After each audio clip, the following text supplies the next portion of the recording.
like, it's just special, and I can't believe I'm getting to be a part of it. We've created something so special. There's not enough good words to say about SMC. There's no politics involved, there's no just because you're pals. It is genuinely just sound people getting gigs who have actually got good music and giving everybody like an even platform, paying people fairly and just going for it, having a good time, man. Them turning around and like giving me opportunities for gigs, man, like it's exactly what the scene needs, and it couldn't be four nicer people to be in this community and doing what they do. Like it's perfect.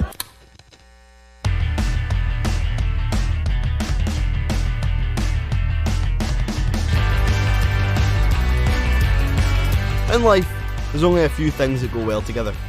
Bacon and eggs, goths and catty, and your uncle and racism. But there's one thing that goes together better than any of those. It's Scotland and music. We've been doing it for years, from these guys to this lot, and even this lyrical genius. DJ bad boy here streaming it. About to tell you a story about my Friday night. No bad for 5 million, aye, but Scottish music is much more than your Fratellis, your Paolos and your Lulus.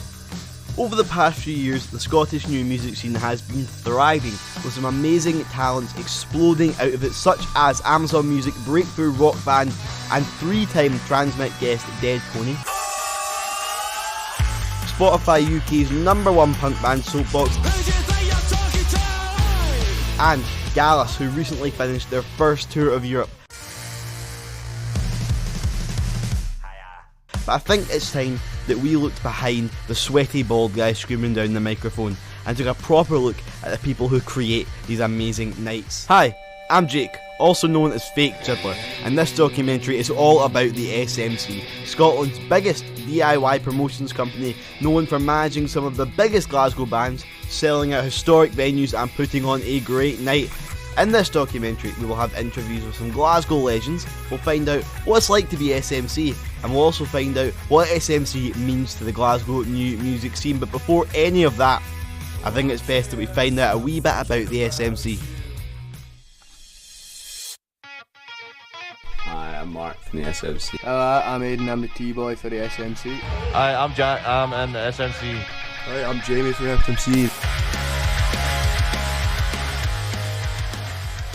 Well, I started out like with an Instagram post account called Scottish Music Radar. That was like during COVID, when I just finished school, because I was just dead into the scene and all that, and I was just posting a bunch of about bands. He was doing free advertising for the bands. I was just really interested in all. Jamie was moved up to Glasgow and before he had somewhere to live, so he stayed in my living room on my sofa for a while, so that's when he started the music business course. We might have just probably started the same, moved in at the same time.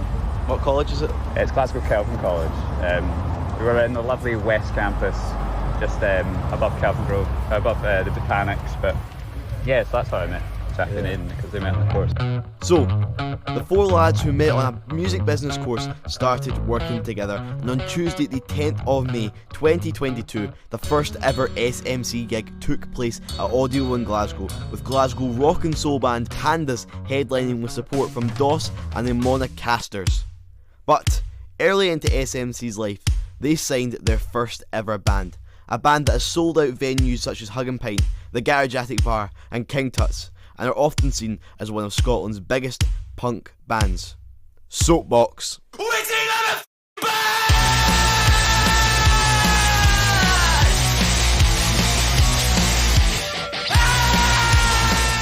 So I actually met Jamie in college. We were both doing music business, and I mind him showing me his Scottish Music Radar stuff, and I thought that was awful cool. And I was wanting to join a band around about that time as well, because I had just moved up when I was getting into the scene and stuff. So I'd asked Jamie to put up an Instagram story, basically looking for band members, and Tom replied and our first drummer replied, and that was it. So I met the SMC, they put up an advert for a punk band, they're looking for a singer, and back when it was Scottish Music Radar, just run by Jamie, and it was Aidan, the bass player, the Soapbox, was like working with him at the time, and we started it together. These guys have been pretty much involved in Soapbox from the beginning, even the creation of it, so I think it was just a natural way for us to work together since then.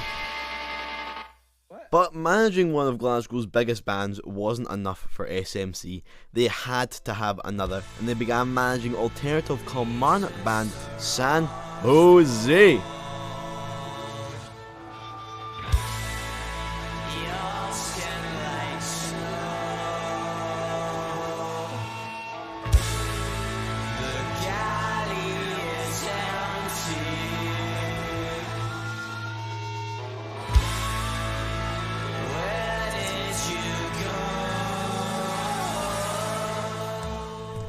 Obviously I'd heard about them a wee bit. I'd never got the chance to see them. I missed them at a gig because we were just late and they were supporting on first. And I heard like some people talking about them and stuff, but I went on to see them at the Cools with Tom, and they were just the best band I'd ever seen. And that's where we met Jamie for the first time.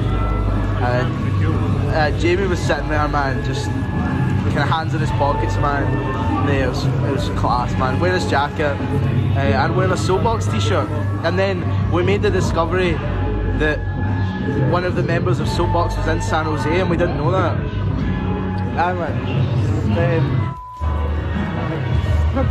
One of the members of Soapbox were in the sorry. Like, it was just amazing. Everything about it was amazing. And I just thought, I was just like, wow. You know what I mean? So we put them on for a show. We did a gathering with B12. Aye. Slay, yeah. And again, they're just amazing. And we'd worked with Soapbox, but we just thought they're just the best. You know what I mean? I'm agreeing with that, mate. So it was just like, I don't know, just we didn't have any intentions of managing a second band. But no, basically, like after Slay, Jamie was like, "Oh, here, I've just offered to manage them." He didn't even tell us right, but we were like, "Aye, that's fair." Well, I'd hinted at it after that McCool's gig, but and we had a meeting with them before their King Tut's summer release, which was also amazing. I think DIY is the way forward, man. Like, there's no need to be making a profit off of artists that are already struggling to get by. And I think that the SMC are going to be doing much bigger things going forward. So the lads continued their journey, selling out shows at venues such as Nice and Sleazy's, Slay, and yet another gig at King Tut's. And like $1 billion movie franchise, they decided they had to bring the Glasgow new music scene together in one of the greatest days in music history. House Guest.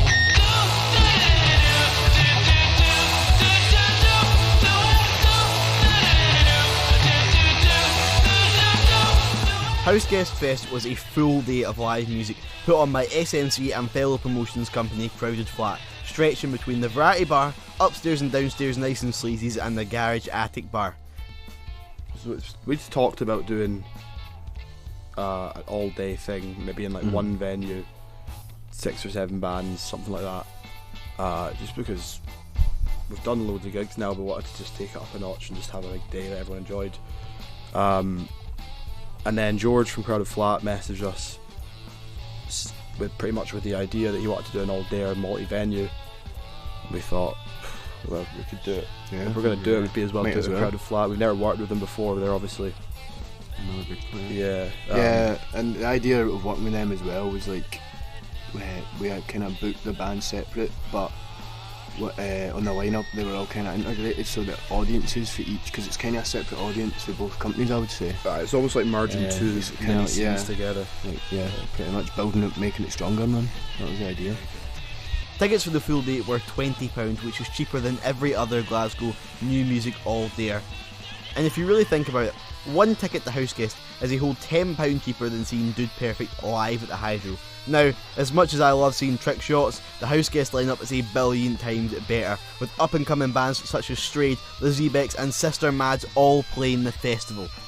I was blown away by how good that lineup was, to the point it's actually making me worried for any festivals later in the year, because there's no way they're going to live up to how good that was.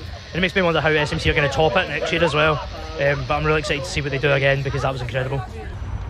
Honestly, house guest blew my mind. The all day I was working at it from 11 a.m. and I was there until 4 a.m. the next day, and just seeing the way that they coordinated everything, their branding, their structure was just incredible. They attended to all the bands really, really well. They made sure all the venues were very happy, and there's that stigma around DIY that you assume it's just someone with a card machine and a bit of paper, but they show that they really are quite passionate about what they do, and they put in a great day, man. I don't think there's a single person that left house guest not absolutely buzzing with it, you know. House guest fest, like, just goes to show that grassroots music is where it's at right now, and these DIY promoters are the absolute f***ing boy.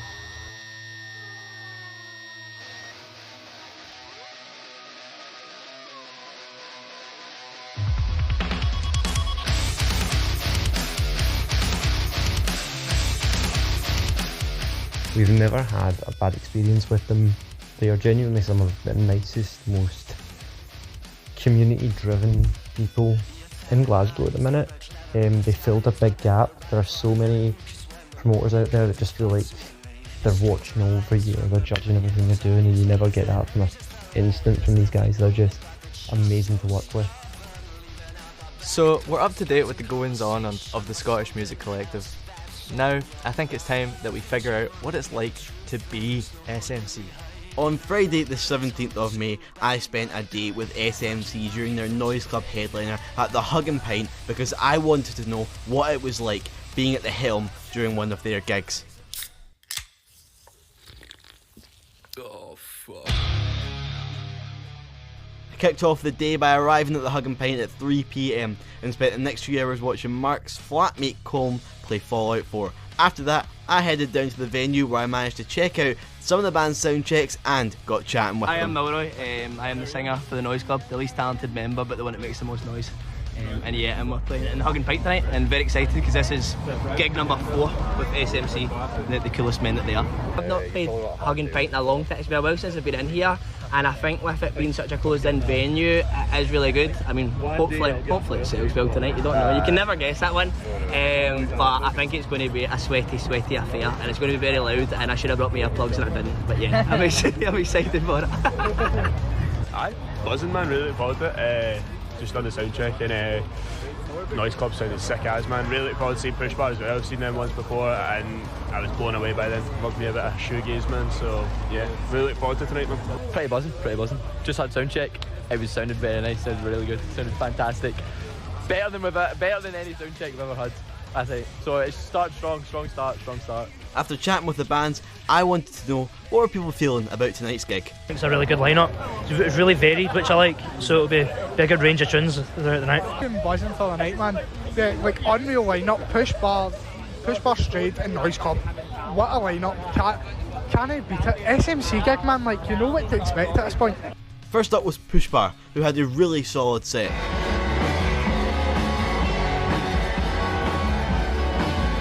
Up next was Strayed, a band that many people I spoke to had said were really good, and I have to say they were correct. It was an excellent set. After that, it was time for the headline, Noise Club.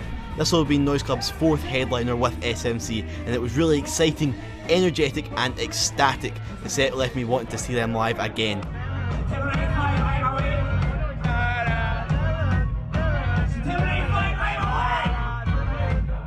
We spent a few more hours in the Hug and Pint after, and it was clear that the vibe was amazing. Everyone was buzzing, everyone was in a good mood from an excellent SMC night. After that, we went back to Mark from SMC's flat to celebrate the night. We got up to absolutely nothing well there. So in conclusion, putting on a night with SMC isn't a stressful, running about sorting out problem situation. Everyone is calm and having an absolute blast the whole time, which I think is something that I took from my time working with SMC.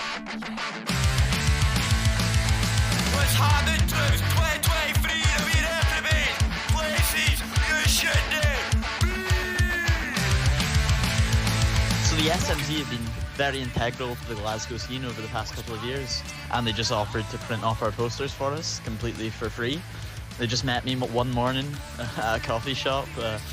I was really late because I was on a late shift the night before, but I ran into town and then they were just waiting there with loads of posters for me, and just at that actual show they did our merch at the last minute because we didn't have anyone, and they didn't even ask for anything. We gave them a few t-shirts, but genuinely they were lifesavers for that show. Hi, I'm Maddie from Sister Mads. Hi, I'm Mackenzie from Sister Mads. It's been great being a part of the SMC community for the past year or so, and it's been wonderful getting to see them grow and contribute to the growing and thriving Glasgow music scene. I've always found the SMC to be so supportive and welcoming of new people and bands. Long live the SMC, Jamie, Jack, Mark, Aidan, big up. So, there you have it. We've seen how SMC has impacted the new music scene in Scotland, and we've seen that they can put on an excellent night. I hope this documentary has opened some people's eyes to SMC and local music in general, so if you're sick of spending £80+ on a ticket to a concert at the Hydro, try going to an SMC. You'll have a great time. Cheers.